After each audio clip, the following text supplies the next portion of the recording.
Chapitre 5. Le lendemain matin, en entrant dans la salle, j'ai tout de suite senti que la situation ne s'était pas arrangée. Il suffisait de regarder la tête que faisaient mes parents.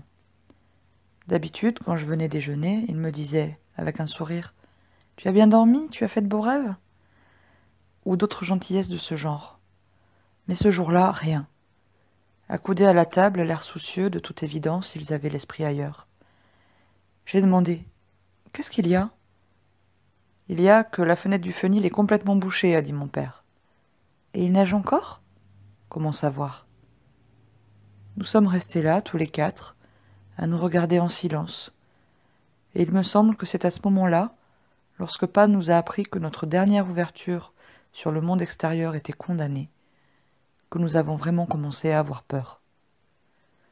Nous avions pressenti que cette fois, l'assaut serait sans doute rude, mais nous étions persuadés que le chasse-neige, comme à l'ordinaire, viendrait nous délivrer. Pendant les premiers jours, nous avions guetté le bruit de son moteur sur la route. Il n'allait pas tarder. D'abord apparaîtrait le feu orange sur la cabine du chauffeur, puis avec un grondement, l'engin attaquerait la dernière pente en crachant la neige dans le sous-bois.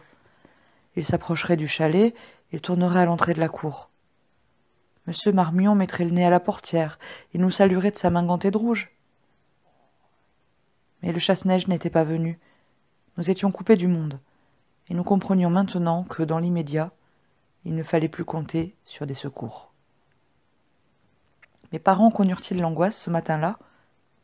Je l'imagine, et je me souviens de leurs visages graves et des regards furtifs qu'ils échangeaient. Mais pour ne pas nous effrayer, ils n'ont montré rien. « Il ne faut pas que cela nous empêche de déjeuner, » dit Pa, et ouvrant son couteau, il coupa le pain, tandis que Man nous versait le café. Je dois avouer que, malgré la situation, je mangeais de bon appétit. Ma sœur, elle, fit son petit gâchis sur la table, puis elle alla verser du lait au chat. Nous avions gardé nos habitudes. À la fin du repas, je demandai, « Qu'est-ce qu'on va faire ?»« Ce qu'on va faire, » dit Pa, « des tas de choses. Mais ça, d'abord, oui, ça !» Et brusquement, il se lève, il se dirige vers l'horloge, il la remonte avec soin. Puis, il prend le calendrier des postes sur la cheminée, et avec un crayon, il coche les jours. Samedi, dimanche, lundi, mardi. Voilà, nous sommes le mardi 2 mars. Il va remettre le calendrier à sa place. Il agit calmement, trop calmement. Il ne nous regarde pas. Il dit, surtout, ne pas perdre le fil du temps. Je le trouve bizarre. Je ne saisis pas très bien ce qu'il raconte et l'importance qu'il a l'air d'attacher à tous ses gestes. Man est restée assise près du feu, et derrière elle, dans l'ombre, je vois le balancier de cuivre de l'horloge, qui va et vient, entraînant le reflet des flammes. Quant à Noémie, debout, le chat dans ses bras, elle observe son père avec étonnement. « Et vous, les enfants, dit Pa, vous vous souvenez de ce que nous a raconté le berger? L'hiver, quand les gosses du hameau ne pouvaient plus descendre à l'école, quelqu'un se chargeait de leur faire la classe.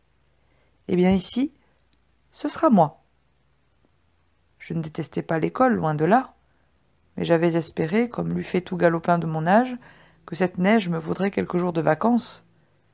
Il y avait bien sûr le rendez-vous manqué avec Catherine, qui au début m'avait un peu tourmentée. Pourtant, je m'étais vite consolée en me disant que rien n'était perdu et que j'aurais bien d'autres occasions de la reconduire.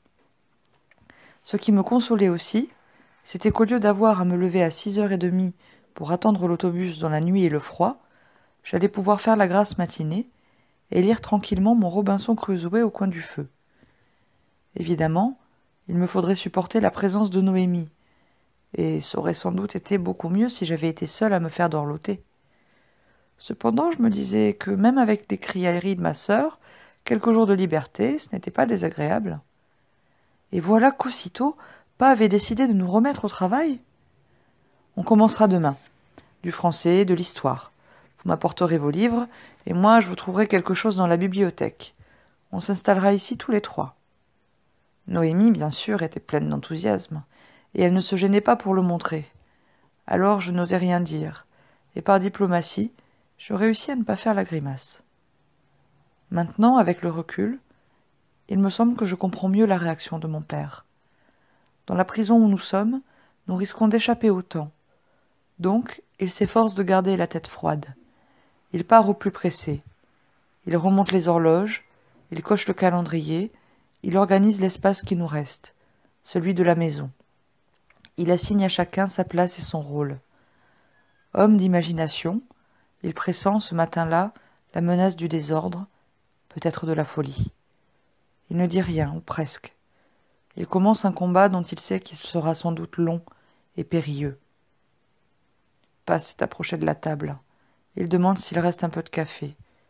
Il en boit une tasse en réfléchissant. Bien. Maintenant, je vais essayer de creuser une ouverture dans la neige à partir de la fenêtre du grenier. Ça ne devrait pas être trop difficile. Tu m'aideras, Simon. Il faut voir ce qui se passe là-haut. Et puis prendre l'air, respirer. Allons-y tout de suite. Il jette une bûche dans le feu, et sans plus tarder, il va chercher des outils dans la remise. En rehaussant le tas de foin jusqu'au niveau de la fenêtre, et en y disposant quelques planches, nous avions installé une sorte de plateforme sur laquelle nous pourrions travailler. Mon père tira le volet, puis avec sa pelle, il attaqua la masse blanche qui obstruait l'ouverture. C'était une de ces neiges molles, dont les montagnards disent qu'elles ne portent pas, et cela, d'une certaine façon, la rendait encore plus menaçante, car son épaisseur était telle qu'il serait sans doute impossible de s'y aventurer, même chaussé de skis. Mon père remplissait des seaux, que j'allais vider en bas dans une cuve. Il eut bientôt creusé une cavité d'1 mètre de profondeur, dont il tassa les parois, puis il s'employa à forer une sorte de cheminée dans la partie supérieure. Il finit par être capable de s'y tenir debout, et il poursuivit son travail de mineur avec une truelle. « Il me semble que je vois une lueur, dit-il enfin. « Oui, là, juste au-dessus. Apporte-moi la petite échelle. » J'allai la chercher, et j'annonçai la nouvelle à ma mère et à Noémie, qui aussitôt montèrent de la cuisine. Dans cette maison qui, depuis plus de 2 jours, était dans l'obscurité, le simple mot de lumière faisait merveille. « Où cela ?» criait Noémie, déçue de ne rien voir. Je lui dis de m'aider au lieu de poser des questions. Ce serait plus utile, et pour le reste, il fallait attendre. Nous réussîmes à hisser l'échelle jusqu'à la fenêtre, et mon père, tirant et poussant, la dressa dans la cavité. Elle n'avait guère qu'une dizaine de barreaux, mais cela suffisait, car quelques instants plus tard, nous entendîmes pas crier « Ça y est, j'y suis !» Et une lueur blanche apparut, tandis que glissait contre ses jambes une petite avalanche. Puis ses pieds avaient disparu, et je l'entendais qui s'exclamait « Ah, quel spectacle! Je n'ai jamais rien vu de pareil! Mais enfin, il ne neige plus. » Bien qu'il fût juste au-dessus de moi, sa voix me paraissait étouffée et lointaine. « Non, il ne neige plus du tout, répéta-t-il. Mais quelle étrange lumière! Passe-moi quelques planches, Simon. » À force de tâtonnements, il finit par trouver le bord du toit, et comme la neige balayée par le vent y était moins épaisse, il réussit à dégager un petit espace. Puis, déplaçant quelques lauses, il dénuda des chevrons, et nous l'entendîmes me clouer avec frénésie. C'était un travail difficile, et il lui fallut près de 2 heures pour le mener à bien. « Venez maintenant, dit-il, en se penchant, et il nous aida l'un après l'autre à nous hisser dans le boyau et à prendre pied sur le fragile belvédère. Le spectacle, en effet, était encore plus stupéfiant que la veille. La neige avait cessé de tomber, mais elle recouvrait tout le paysage, en effaçait les replis et le rendait méconnaissable. Oui, c'était un autre monde, nivelé, simplifié. Et sous cette vaste étendue blanche que la tempête avait modelée comme une houle, j'avais de la peine à situer le jardin, le pré, la route, ou plus loin les crêtes et les vallées qui m'étaient familières. Au-dessus pesait un ciel bas, uniformément gris, mais comme phosphorescent. Le soleil restait invisible. Il n'y avait, dans l'air immobile, aucun signe de vie. Je regardais mon père. Son visage était pâle et anxieux. Il me prit la main et la garda dans la sienne, tandis que Man et Noémie se serraient l'une contre l'autre. Soudain, je sentis combien nous étions minuscules dans cette immensité, et l'image qui me vint à l'esprit, je m'en souviens, fut celle d'un album pour enfants que j'avais souvent feuilleté, et où l'on voyait, au pied d'une colline, une famille de souris sortant de leur trou. Nous aussi, nous étions sortis de notre trou. Nous allions bientôt y rentrer, et je me demandais, le cœur serré, comment tout cela finirait.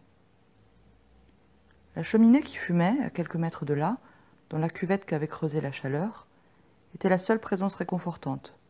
Quelque part, un feu nous attendait. Brusquement, Noémie enfouit son visage dans la jupe de sa mère et se mit à sangloter. « Qu'est-ce que tu as ? Allons, ne crains rien, dit Maman. On va descendre, on restera bien au chaud dans la cuisine, et dans quelques jours, la neige se mettra à fondre. » Mais Noémie continuait de pleurer. « Ce n'est pas cela, répétait-elle. Mais quoi alors ? Où ils sont, les oiseaux ? Finit-elle par dire. Et qu'est-ce qu'elles font, toutes les bêtes ? On ne voit plus rien, on n'entend plus rien. Ils sont tous morts ? Mais non, Noémie, ils sont comme nous, dans leur tanière ou dans leur nid. Ils attendent patiemment, et quand la neige aura disparu, ils ressortiront tous. C'est vrai ? Bien sûr, dit Pan d'un ton jovial. Un peu plus de neige ou un peu moins, ce n'est pas ça qui les dérange, ils ont l'habitude. J'avais l'impression qu'il n'en était pas tout à fait sûr, mais qu'il avait décidé une fois pour toutes de se montrer optimiste. Il commençait à faire froid sur notre terrasse, et comme elle était trop branlante pour qu'on puisse y battre la semelle, j'avais hâte de me retrouver près du feu. Pourtant mon père semblait attendre quelque chose. Parfois il tendait l'oreille, il regardait le ciel puis sa montre. Enfin, il dit d'une voix calme. « L'avion de 5 heures n'est toujours pas passé. »« Tu en es sûr ?»« Tout à fait sûr. Il est 5h20. Ou bien il a changé de route, ou bien il ne peut plus décoller. Or, je ne vois pas pourquoi il aurait changé de route. Il ne viendra plus maintenant. On ferait mieux de rentrer. » Sur ce point, Pa ne fit pas de commentaire. Assis près de la cheminée, il tisonnait les braises, et de temps en temps, il se penchait pour caresser le chat, mais je voyais bien que cette histoire d'avion le tourmentait. Depuis que nous étions installés au chalet, nous l'entendions passer chaque soir. Quand il arrivait au-dessus de nous, il devait commencer à perdre de l'altitude. Le sifflement des réacteurs se répercutait dans la vallée, et par temps clair, on voyait le fuselage luire au soleil. Il venait de Marseille et se dirigeait vers Grenoble. Je regardais ma montre, je me disais « Bon, il est à l'heure. » D'une certaine manière, cela me faisait plaisir. Oui, j'aimais bien le voir briller là-haut, tout seul sur les cimes. Et maintenant, plus rien. En y réfléchissant, cela ne pouvait signifier que deux choses. Il était dans l'incapacité de décoller ou d'atterrir, ou bien encore les deux à la fois. Cette fantastique chute de neige n'était donc pas limitée à nos montagnes. Elle concernait toute la région, peut-être toute la France, et pourquoi pas le monde entier ? Là, j'ai été pris d'une sorte de vertige. Je voyais la terre paralysée, ensevelie sous une couche massive d'où n'émergeaient çà et là que quelques pylônes et quelques tours. Tout était immobile et silencieux. Les machines avaient cessé de fonctionner. Personne ne viendrait à notre secours. C'est à cela que devait penser Pa dans son coin. À vrai dire, je suis sûre qu'en cet instant, il envisageait le pire, car ce soir-là, secrètement, il commença à écrire sur un carnet ce qui ressemble à un journal de bord. Ce journal, je l'ai en ma possession, et grâce à lui, j'ai pu me rafraîchir la mémoire et situer avec précision des événements qui s'étaient un peu embrouillés dans mon esprit. Ce qui l'intéressait, mon père, ce n'était pas les prouesses littéraires, ni effusion, ni lamentation, ni effet de style, mais des dates et des faits. De même qu'il remontait l'horloge, cochait les jours, distribuait les tâches, il éprouvait le besoin, chaque soir, lorsque nous étions couchés et qu'il se retrouvait seul, de faire le point. Or, sur la première page, datée du 2 mars, après avoir résumé en quelques mots les événements des journées précédentes, il note qu'il a maintenant la certitude que nous sommes en train d'affronter une épreuve tout à fait exceptionnelle, et dont il se demande avec angoisse si nous parviendrons à la surmonter. Il ajoute qu'un certain nombre de signes lui donnent un sentiment d'irréalité. L'épaisseur inhabituelle de la neige, son éclat, sa consistance, la couleur du ciel, et bien sûr l'absence de l'avion, qui lui laisse penser que la catastrophe a frappé un vaste territoire. Il en conclut que, dans l'immédiat, et sans doute pour une assez longue période, nous ne devons compter que sur nous-mêmes. On voit que ce soir-là, devant le feu, nous avions des pensées assez proches, même si nous avions choisi sur ce point de garder le silence.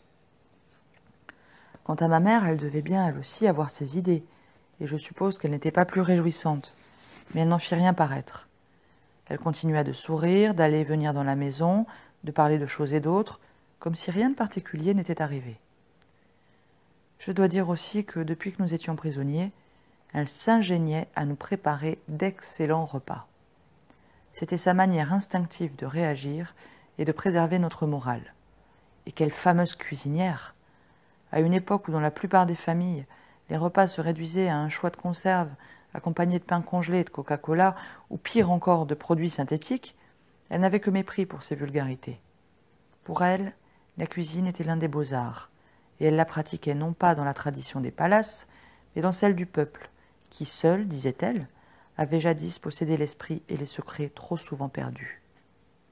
Elle gardait, dans des cahiers jaunis et tachés, des recettes héritées de sa grand-mère et de ses grands-tantes, pour tout autre qu'elle, à peine déchiffrables. Lorsqu'elle se mettait à son fourneau, l'œil brillant, la main agile, ses cheveux ramassés dans un foulard, il ne faisait pas bon s'approcher. Elle s'entourait d'un rempart de casseroles, de jattes, de pots, et nous écartait avec des gestes péremptoires. Nous n'étions admis à découvrir son œuvre que lorsqu'elle était achevée, et que nous nous retrouvions autour de la table, à respirer l'odeur appétissante qui montait des plats. Pendant ces 3 jours passés dans l'isolement et l'attente, les repas, qui nous réunissaient dans la chaleur de la cheminée, avaient été des moments heureux.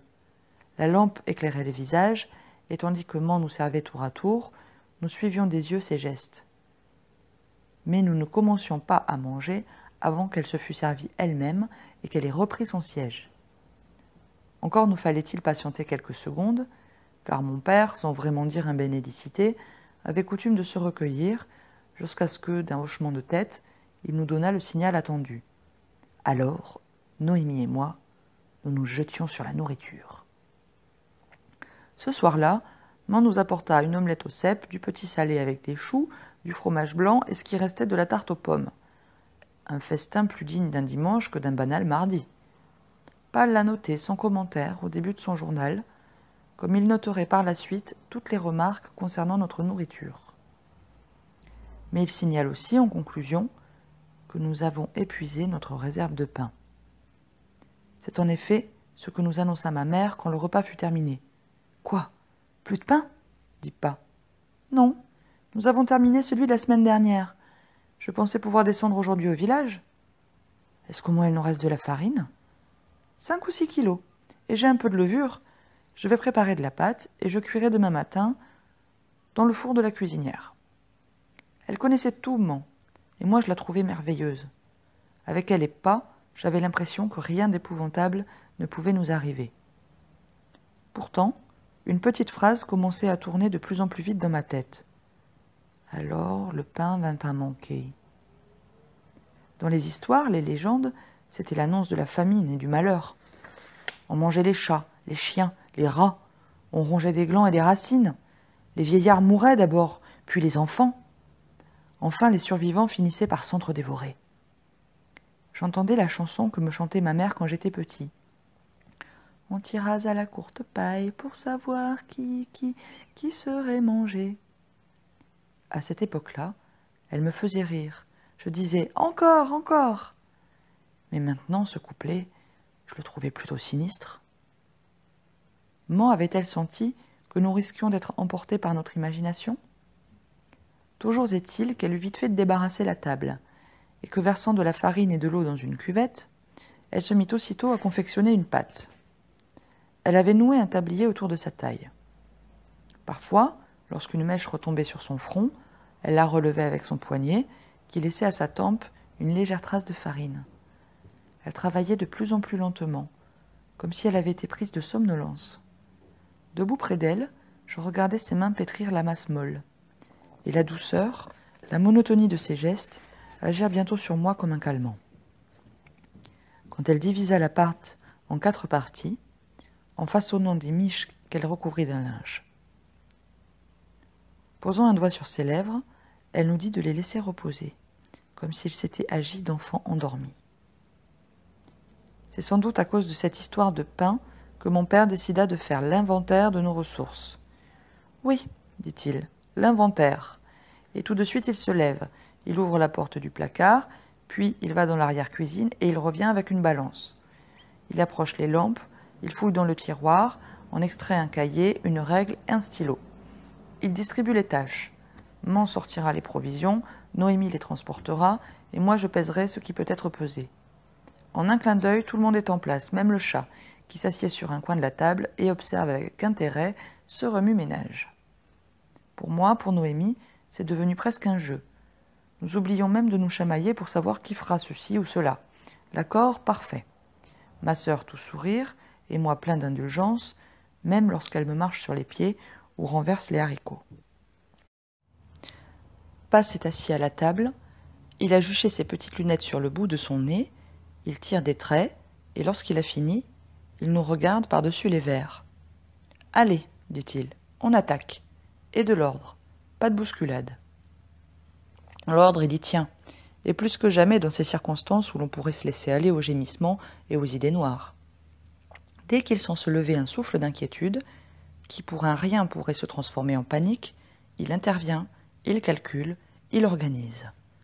Au fond, cet inventaire ne sert pas à grand-chose, car mon père connaît à peu près l'état de nos réserves, et ce n'est pas le fait de les mettre en chiffres qui les fera fructifier. Mais comme les mots, les chiffres rassurent.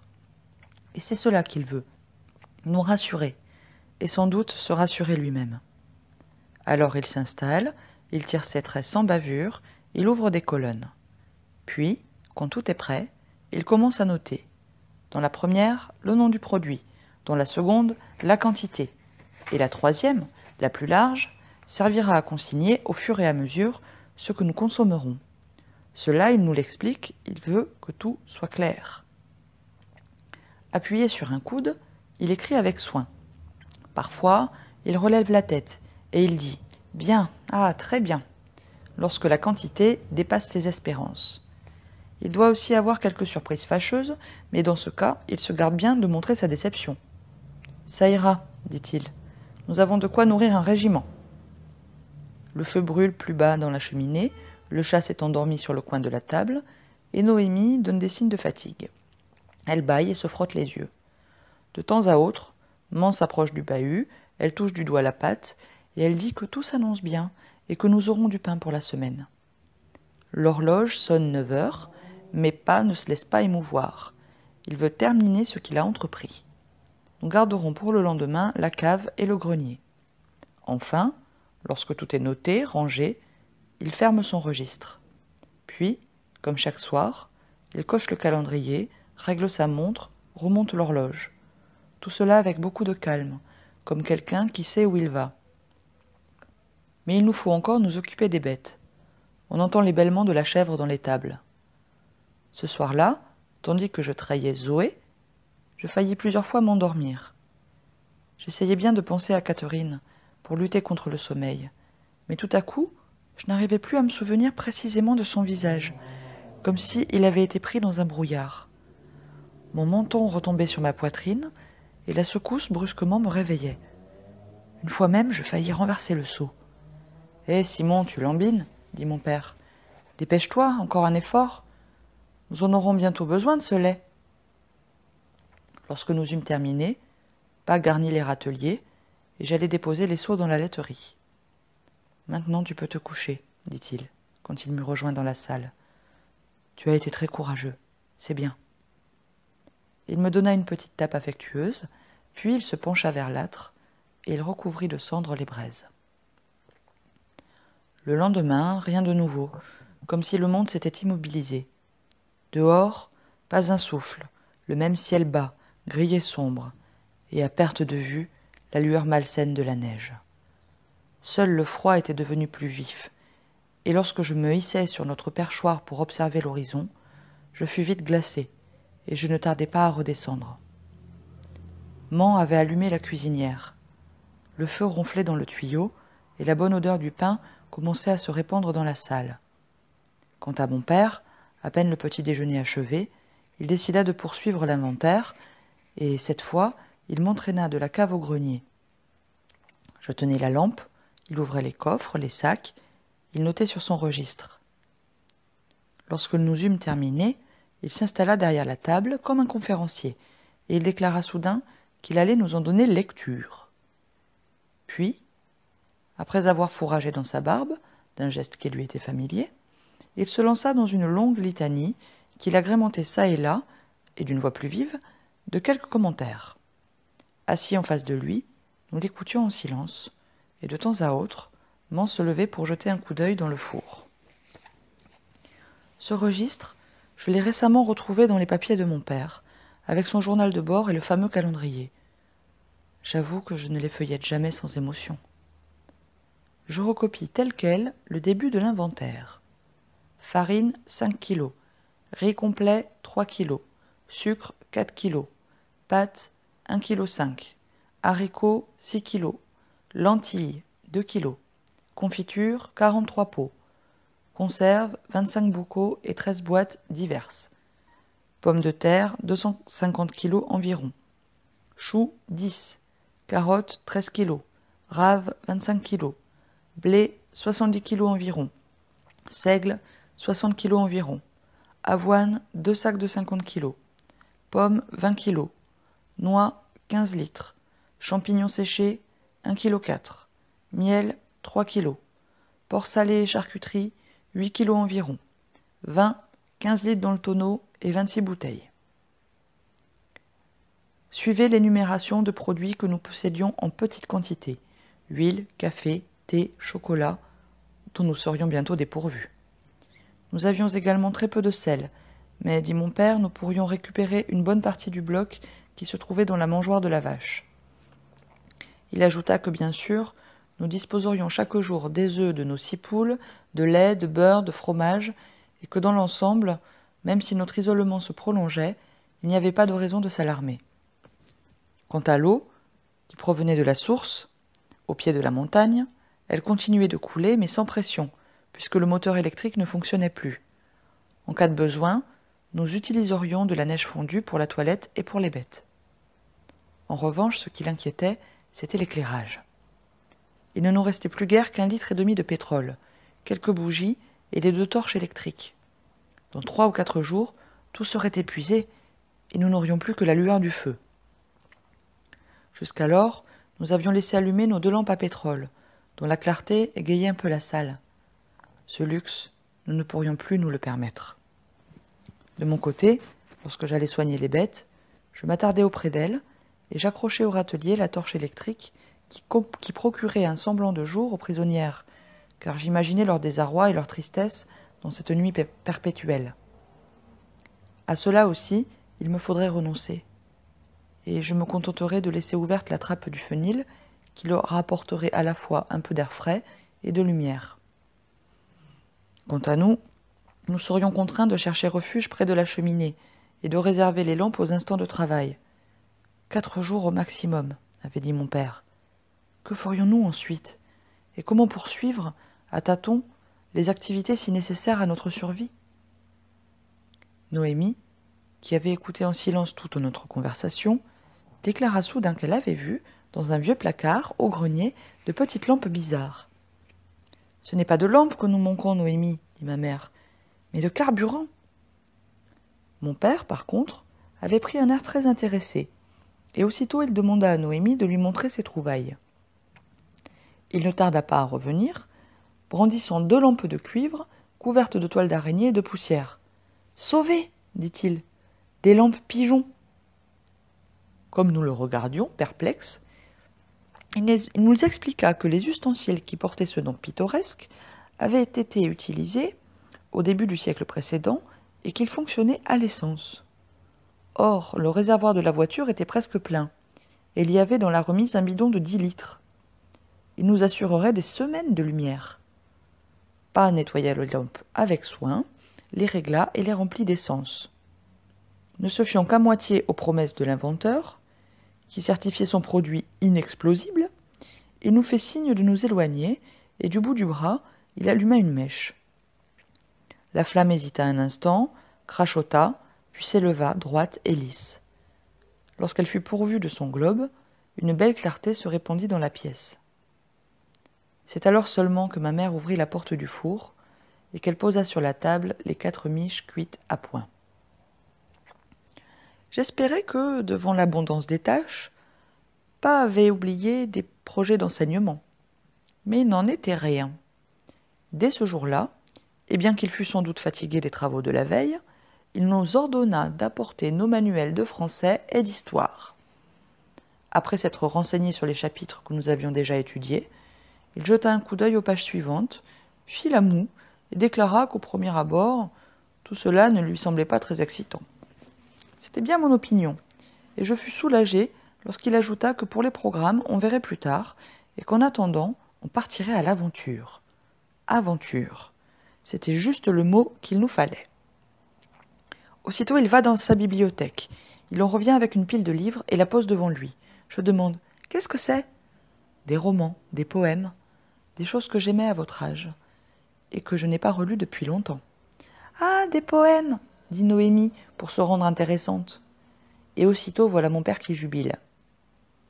Pourtant, ce jour-là, c'est le Grand Maulne qu'il choisit. Le premier chapitre, dans lequel François Sorel raconte l'installation de ses parents dans l'école de Sainte-Agathe, et quelques années plus tard, la mystérieuse arrivée de Maulne, un soir de septembre, avec la scène du feu d'artifice improvisé sous le préau. Mon père lisait d'une voix basse et grave. Parfois, entre les phrases, il s'arrêtait un peu, comme si les mots avaient réveillé en lui les souvenirs et les images. À l'écouter, il me semblait voir surgir la longue façade de l'école, la brume sur le jardin, et dans le crépuscule brusquement déchiré par la lueur magique, la silhouette des 2 adolescents qui se tenaient par la main. Quelle simplicité, quelle justesse, n'est-ce pas ? Dit-il lorsqu'il eut achevé. Ce roman, c'est mon père qui m'en a fait cadeau quand j'avais 12 ans. Il l'adorait lui aussi. Un auteur bien oublié maintenant. On le trouve sentimental, démodé. Démodé. Comme cela d'ailleurs. Et il nous montra la pile de livres. Giono, James, Supervielle. Vous verrez. Des gens qui avaient du talent, du cœur, qui le montraient. De nos jours, en littérature, on veut des ingénieurs, des techniciens, des informaticiens. Je me demande si notre époque n'est pas tout simplement en train de devenir bête. Eh bien, on va en profiter de ces circonstances pour étudier tout cela. Étudier, c'est peut-être un grand mot. Au fond, je crois qu'il suffit de lire, et le reste vient de lui-même. Pourtant, je me rappelle qu'après nous avoir posé quelques questions sur le vocabulaire, le style, les personnages, il évoqua la Ferté d'Angillon et la Sologne, un pays d'étangs, de bruyères, de châteaux, où il avait voyagé avec Mans, lorsqu'ils étaient jeunes mariés. Il nous promit de nous y amener pendant les prochaines vacances. Oui, c'était cela, on partirait tous ensemble, on visiterait les lieux décrits dans le roman. Pourquoi aller au bout du monde, puisqu'on avait tant de merveilles à portée de la main ? Puis il nous parla de la vie d'Alain Fournier, et ce qui me frappa tout particulièrement fut sa rencontre, alors qu'il était lycéen à Paris, avec la belle jeune fille dont il ferait plus tard l'héroïne de son livre. Quand ils s'étaient séparés pour toujours, après leur unique promenade, elle avait dit « Nous sommes des enfants ». Ces mots, que je trouvais mystérieux, me tournaient dans la tête, et bien sûr, je pensais avec mélancolie à Catherine. Enfin, il nous résuma les événements de la Grande Guerre, dont l'écrivain avait été l'une des premières victimes. Ainsi, dans l'enseignement de mon père se mêlaient en toute liberté le français, la littérature, la géographie, l'histoire. J'étais ravie, mais naturellement, j'aurais préféré être son seul élève, car Noémie, toujours curieuse et impatiente, avait une manière bien à elle d'occuper le terrain, et il fallait agir vite si l'on voulait placer un mot. Pourtant, j'avais choisi l'indulgence, et je crois que ma sœur y mit du sien. Tout se passa sans querelle. Pendant les 2 heures que dura cette leçon, qui devait être suivie de tant d'autres, nous avions presque oublié la neige et notre isolement. Ou du moins, avait-il cessé de nous peser. Aussi, lorsque Pas se leva une officine qu'il avait terminée, au lieu de pousser le soupir de soulagement qui, au collège, me venait aux lèvres à la fin de la plupart des cours, j'eus ce cri du cœur. « Déjà ?» dont je fus moi-même étonné. C'est ce soir-là, me semble-t-il, que Mont décida d'interroger les cartes. Je dois dire que, depuis toujours, elle faisait partie de notre vie. Dès qu'une difficulté surgissait, ou que nous avions une décision à prendre, un voyage en perspective, un étranger à accueillir, ma mère allait chercher le paquet de cartes dans le tiroir du buffet. Elle les battait quelques secondes, d'un air pensif, s'écriait « On va bien voir ce qu'elle raconte ?» Puis elle s'asseyait sur le tapis, et nous intimant le silence, elle les disposait devant elle dans un ordre savant. C'était un jeu ancien, que mon grand-père avait, paraît-il, acheté à l'époque de la Seconde Guerre mondiale, et dont mon père avait hérité.